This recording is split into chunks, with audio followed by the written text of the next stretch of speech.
Hey, I'm Lucy and I love Mass Effect. Now, recently I sat in on an hour-long presentation with BioWare about the upcoming Mass Effect remaster, and afterwards talked to key members of the dev team.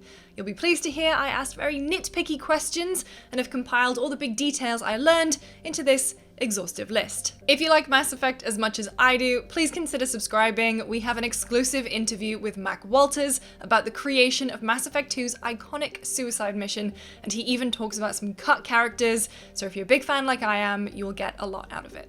I'm not gonna have a lot of footage of the actual Legendary Edition here, so I will mark when it is and isn't the Legendary Edition. Alright, let's kick off with the big stuff, gameplay changes to modernize Mass Effect 1. Let's start with combat. There's improved aim assist where the lock-on is a little bit stickier and you can now keep locked onto targets while you're strafing. There's finally a dedicated melee button, and yes, weapons have been balanced and tuned across the trilogy, but definitely more so in 1. A huge change in combat is that they've removed class-based weapon restrictions and aim penalties. That means you can't train in weapons your class isn't specialized in, but you can still use them without being penalized. What about that inventory system though?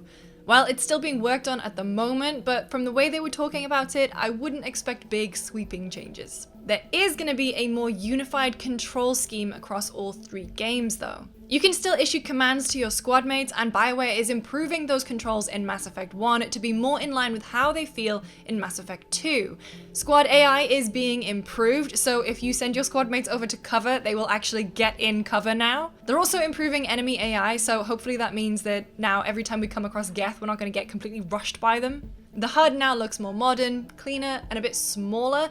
It's not right on the edges of the screen anymore, it's a little bit further in. I did see some test footage where they were clearly toying with changing it to be more in line with Mass Effect 2 and 3, but they've dropped that. It's the same Mass Effect 1 HUD, just cleaner.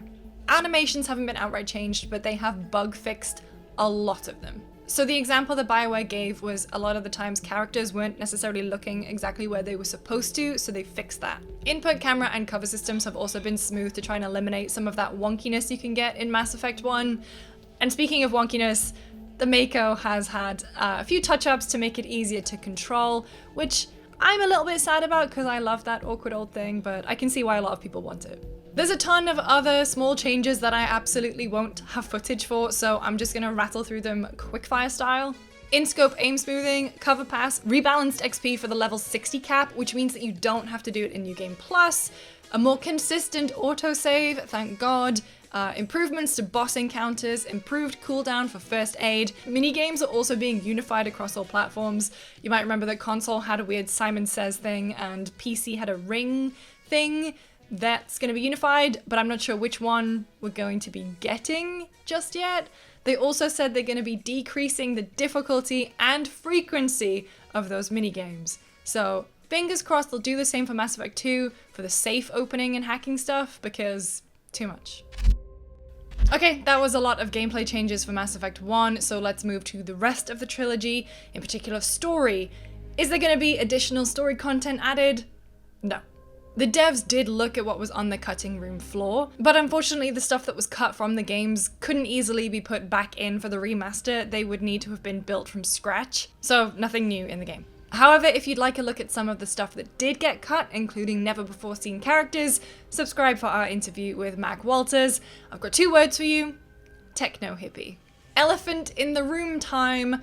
Which ending will you get? Well, upon finishing Mass Effect 3 in the Legendary Edition, you will be presented with the Extended Cut. Mac said the Extended Cut provides a lot more context, and to him, is part of the canon. There's now a universal character creator across all 3 games, which means that customization options that were added in Mass Effect 2 and 3 are now available to you in Mass Effect 1. They've also added some new makeup, skin tones, and hairstyles, including more black hairstyles. There's also finally a unified female Commander Shepard across the trilogy. The FemShep design wasn't finalized until Mass Effect 3, so retroactively adding her back into Mass Effects 1 and 2 was one of the first things the team did when they approached the remaster. They adjusted her slightly, modifying that very powerful jawline and adding things like wrinkles and pores. Alright, the big techie one. How is this baby gonna look and run? Well, it'll be playable in 4K HDR at 60 frames per second if you're playing on PS4 Pro, Xbox One X, PS5, Xbox Series. On PC though, those frame rates will be unleashed. There'll be faster load times across all platforms. So what does that mean for our beloved elevators? Which is a weird sentence to say, but elevators are so big in Mass Effect. It means that they've actually added a button, so once the level has loaded in, you can press it and skip the elevator rides if you want to. But that music's so good, why would you?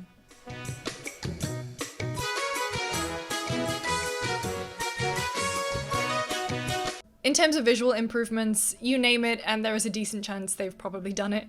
For textures, they used an AI upres program to upscale texture resolution 4 times. That's across the board, but some textures even got improved up to 16 times. In Mass Effect 1 and 2, pretty much every character, armor, outfit, and weapon were hand-touched and up-resed. We got to see a bunch of them in the presentation, and a few that really stuck out to me were Zaid's face. Like, that man looked weathered. You could see every wrinkle, the eye bags were so defined.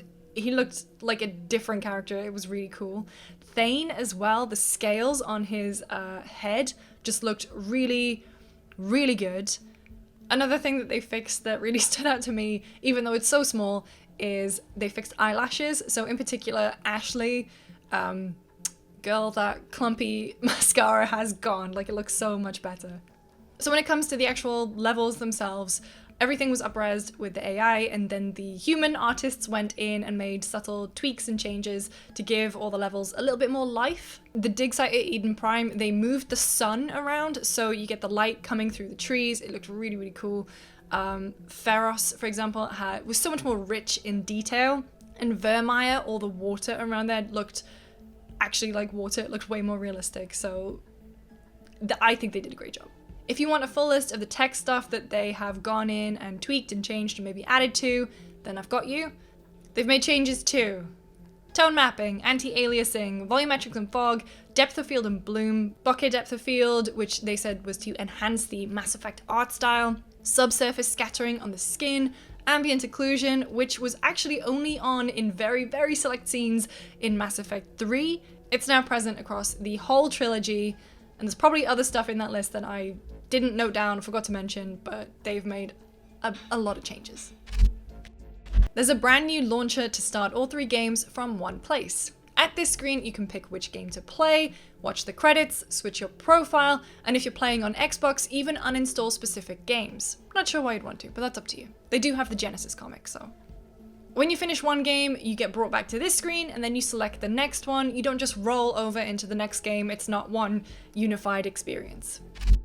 The collection contains over 40 pieces of downloadable content, so that's story packs, armors, weapons, and alternate outfits. So yes, that does mean you've got the Dragon Age armor in there, as well as the Genesis comics. However, there's one piece of DLC missing, and that is Pinnacle Station from Mass Effect 1. Now, if you played Mass Effect 1 on PS3, you might remember that Pinnacle Station wasn't there, and it was actually because the source data was corrupted. I asked Mac about this, and it's the exact same reason here, unfortunately. Which might have consequences for achievements and trophies, but they weren't talking about that. Mass Effect 3 multiplayer didn't make it into the Legendary Edition. We knew that. However, according to project director Mac Walters, it was apparently on the table at the very beginning, but it would have been so difficult to implement. He actually likened the amount of effort it would take to put multiplayer in this collection to be on par with what it took to uplift the whole of Mass Effect 1. So it got cut. So how does Galactic Readiness work now? Well, it got rebalanced, and caveat, it's still being tweaked right now, but Mac was saying that it's much easier to get the best ending if you play through Mass Effect 1, 2, then 3. However, if you just play Mass Effect 3, you can still get the best ending, you just have to really max out everything. Still being tweaked. PC players are gonna get a couple of nice little additions, and you won't believe it. Controller support. Finally. No more mods. There'll be DirectX 11 support, 21.9 support, and like I mentioned earlier, an unleashed frame rate. There's no ray tracing in the Legendary Edition, but there are real-time reflections. So the quick explainer on this one is that Mass Effect Trilogy was made in Unreal Engine 3, and the effort that it would have taken to bring it into Unreal Engine 4 would have been way too much for this project, but what they can do now is they can leverage the more powerful consoles and PCs, and in each scene basically set up a second camera and render the sequence twice, and that's what they can use for the dynamic real-time reflections. Very cool. PS5 and Xbox Series stuff now. When we talked to BioWare, they didn't believe that there was going to be Tempest 3D audio support for PlayStation 5, but they did say improvements have been made at the asset level on sound effects. So in particular, they mentioned the weapons and guns, and all those sound effects will have been improved at the asset level, not necessarily at the system support level. Also, kind of sad, but there is no special DualSense stuff. There isn't quick resume. There's also no photo mode, but they were saying what they were doing instead was leveraging the power of the new generation of consoles and PCs to make all those load times way, way, way faster. I wasn't lying when I said that would be an exhaustive list of everything in the Mass Effect Legendary Edition. If you love Mass Effect as much as I do, I know I've said it like twice now, but seriously, you do want to watch the interview with Mac Walters, so subscribe and stick around for that. I'm on Twitter at LucyJamesGames if you want to come talk about Garrus Vicarian with me, and if you don't, then I should go.